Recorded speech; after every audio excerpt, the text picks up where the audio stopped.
Hi guys, welcome to BRGM podcast.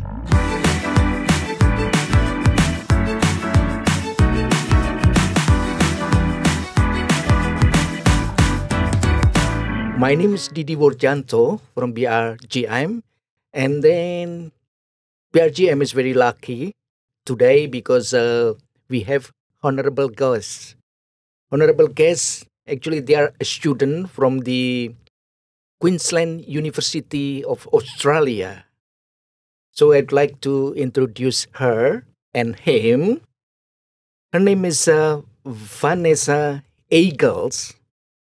She is studying the anthropology and communications at the Queensland University, Australia. And yeah, the gentleman here, his name is Tim Terton. He is studying environmental management at the Queensland University of Australia. And why they come to Indonesia to visit the BRGM? Because part of their assignment to complete their degrees, they have to do field study. And then they know about the BRGM activities because according to them, BRGM is very important for the avoiding the Peatland wildfire, and then how to make Indonesia contribute to the mitigations of climate change. And they went to Jambi province. They live together with local community to do the peatland restorations. That's why they are here to tell us about their experience.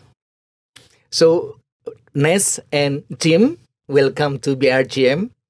Thank you, Didi. Yeah. Thank you for having us. We really appreciate it. Yeah, we appreciate that. And then there is a important question I would like to ask, especially about your experience living together with villagers, learning about the how to build the canal blockings, how do they function, and then the most important things whether the villager are accepting the BRGM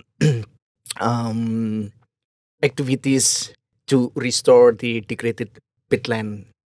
So I would like to give the opportunity because lady first team. So please, Nes, tell us about your experience in Jambi province. This is actually my second experience participating in the Peatland project. So as an undergraduate student, I came to Indonesia in 2019 to work with BRG when it was Badan Restorasi Gambut. And I got to visit Central Kalimantan. So this experience being a part of Peatland 4 has been really valuable to see the transformation of BRGM to Badan Restorasi Gambut dan Mangrove, and to experience Sumatra and Jambi province. It was very special to be welcomed into the community by the villagers and to be hosted in their home and to hear their stories about the history of the village as trans migrants. They've essentially created this community and village from scratch, and that's a really amazing thing to be proud of. And they're so resilient to the fluctuations and challenges that have presented themselves over time. And it was, really beautiful to be a part of that and to hear that story and to be able to then bring that back and bring that into lessons learnt to BRGM.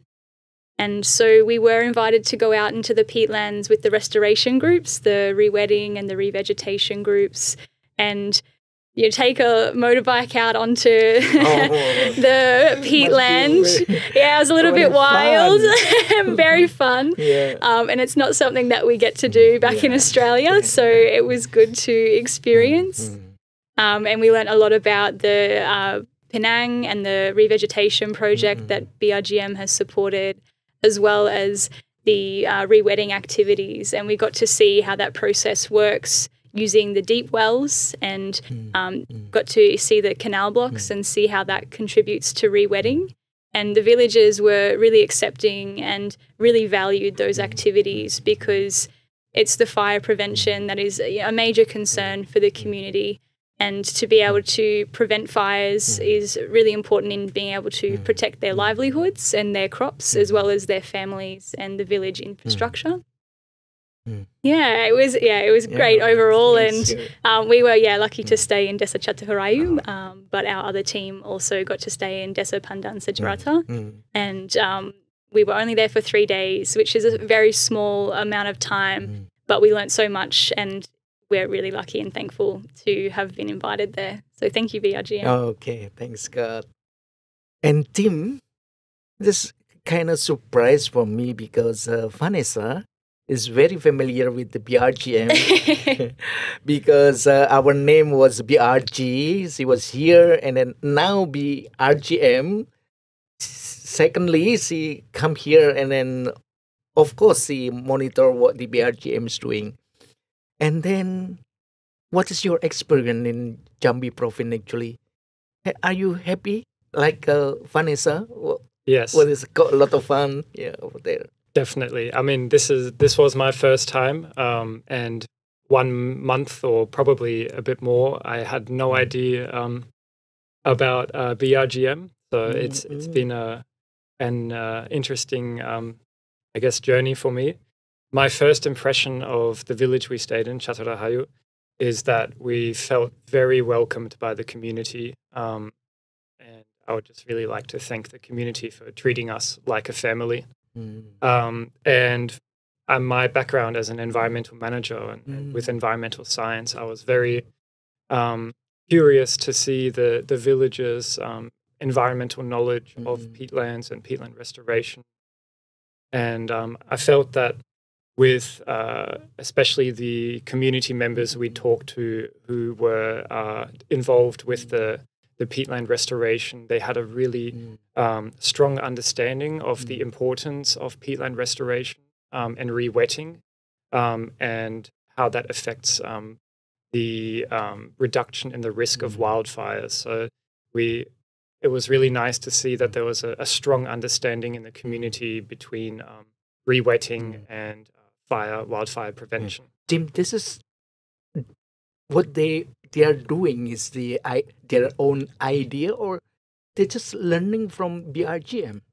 It seems like they are really taking on the education from BRGM, particularly with the re-wetting stage. And I think in general, the village strongly supports the re-wetting and is grateful for BRGM's support, particularly in providing the infrastructure such as canal blocks, deep wells. And then Tim, Vannesa told us about the 3 activities mainly done by BRGM, the strategy of BRGM. First is the re-wetting. Secondly is the revegetation, is it right? And then the last thing is the revitalizations of livelihood. And then with what the BRGM is doing together with local communities, do you have any idea or what is input or feedbacks for the BRGM so BRGM can improve their work with the local communities because we believe that when BRGM has got to finish or complete our job, so local communities and local governments got to continue our work at the villages. So, well, probably after Tim, do you got any suggestion for that? Yes, again, this is particularly to the revitalization stage. We saw that there is one of the R3 revitalization enterprises was the cattle farming. And in that, I think we see a really positive movement for the both the environment and the livelihoods for the community, particularly that they are able to, with BRGM support, build this cattle farming to have an added source of livelihood, but also that they are using the organic fertilizer from the cows for their crops. So it is a really nice system that benefits the environment and also increases their economic resilience. So I think that's something that can be further developed. It's already a great initiative and an opportunity to expand on. Thanks, Tim. But you mentioned that the cattle farming, because they got what is contribution or to get help by the BRGM. Do you think that they are able independently to have a cattle farming? So it means that the peatlands being restored continuously, and then they still got benefit from the cattle farming. I think there is an opportunity. I think there is, especially now that it is established. The cattle reproduce, so every year there are more cattle. So I think with a little more support to expand this initiative to the wider community, I think there is definitely a positive move towards sustainable peatland management and livelihoods. Thanks, Tim. And then Vannesa, because you are from the anthropology and communications faculty, you learn about that. Because BRGM office is in Jakarta, and then we have to deal with the local community. So what do you think that is BRGM should improve in that? So it means that all strategy of BRGM can be absorbed and then can be well implemented by local communities. From a social perspective, I think the key themes of education, awareness and communication, and then engagement are the key points that can be expanded upon, and they're the challenges that need to be addressed to have BRGM facilitate communities to become self-sufficient and for these programs to become sustainable. So while we were in community, we were able to meet with some of the teachers who'd been trained in the new education curriculum. And we had a teacher as a part of our team studying education, evaluate that curriculum. And it is really positive, and we think it's a great curriculum that could be expanded to other schools and have more exposure so people, young people can learn about the importance of peatland and become the caretakers of the land as the next generation coming through.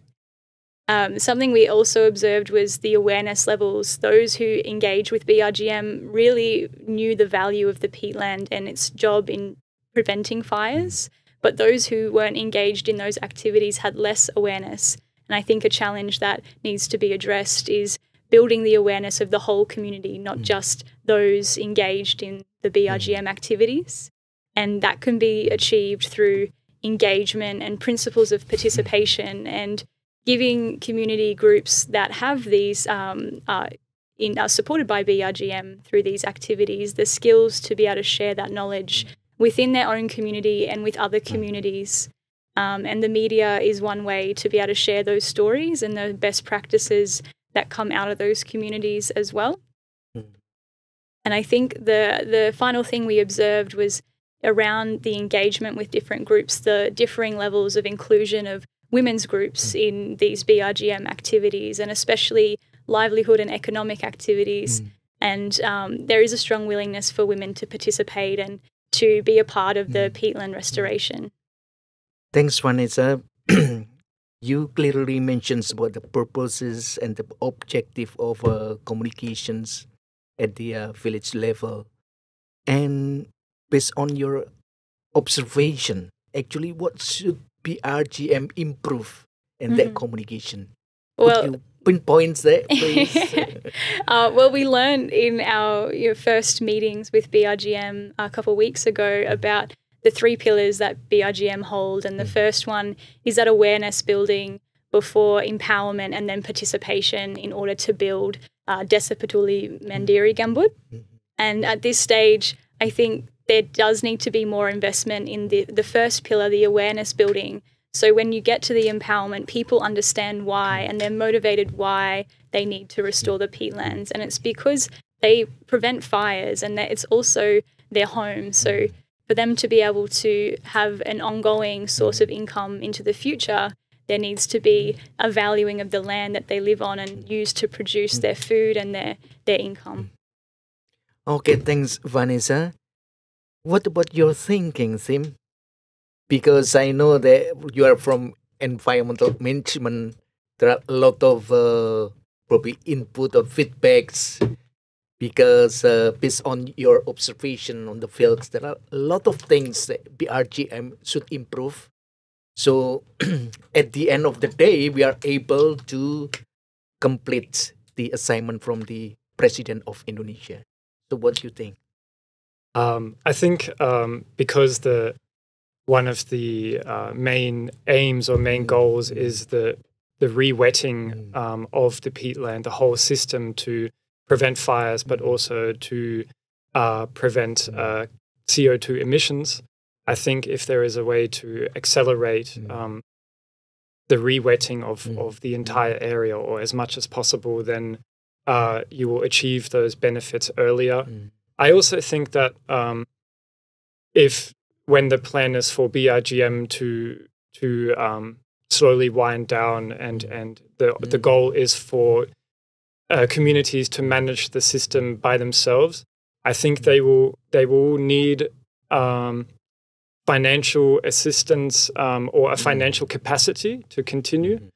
So I think there is a potential to look at the ecosystem services that peatland provides. So obviously the carbon sequestration, but also ecosystem services from hydrology and flood mitigation and biodiversity. So I think if these things are valued, then maybe there is also a way to reward communities that increase these ecosystem services, maybe through payments for ecosystem services.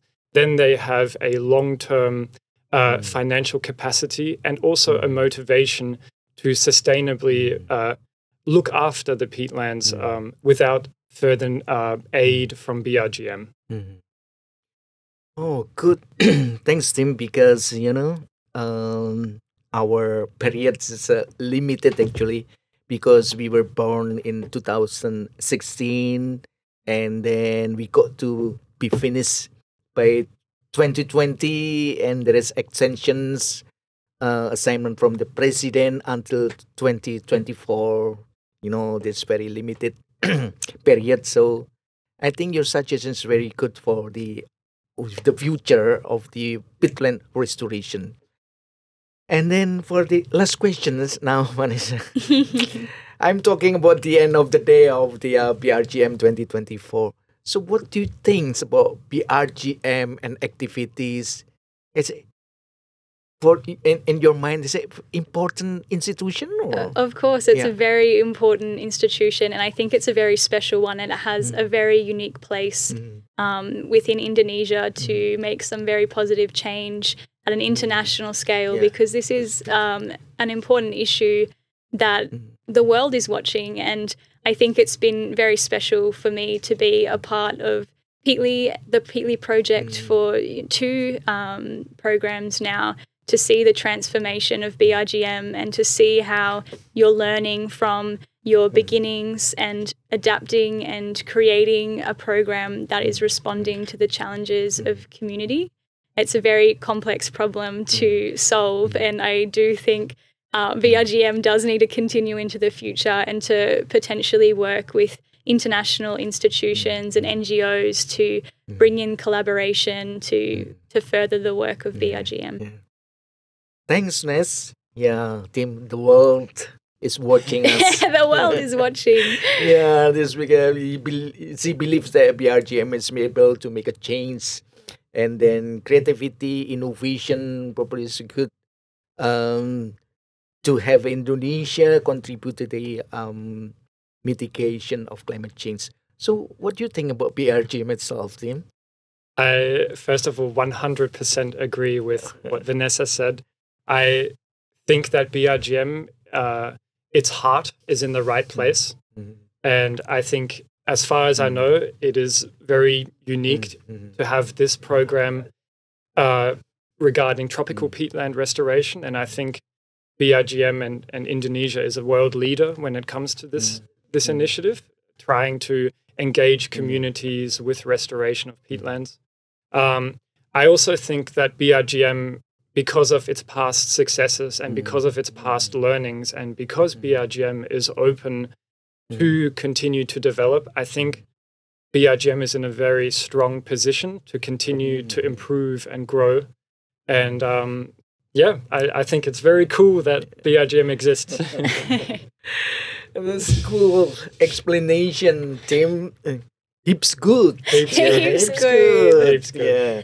So, guys, it's the end of our sessions with Vannesa and Tim, and they are talking about their experiences. Very good experience in Jambi, and then they also observes what is a kind of a good thing that the BRGM should do, and the last one, they appreciate what the BRGM is and then what BRGM is doing. So this is the end of the session. Thank you very much from watching us. Thanks, Vannesa. Thanks, Tim. And then, guys, hopefully next see you at the next of the BRGM podcast. Thank you. Bye-bye. Thank you. Terima kasih. Bye-bye. Terima Terima kasih. kasih.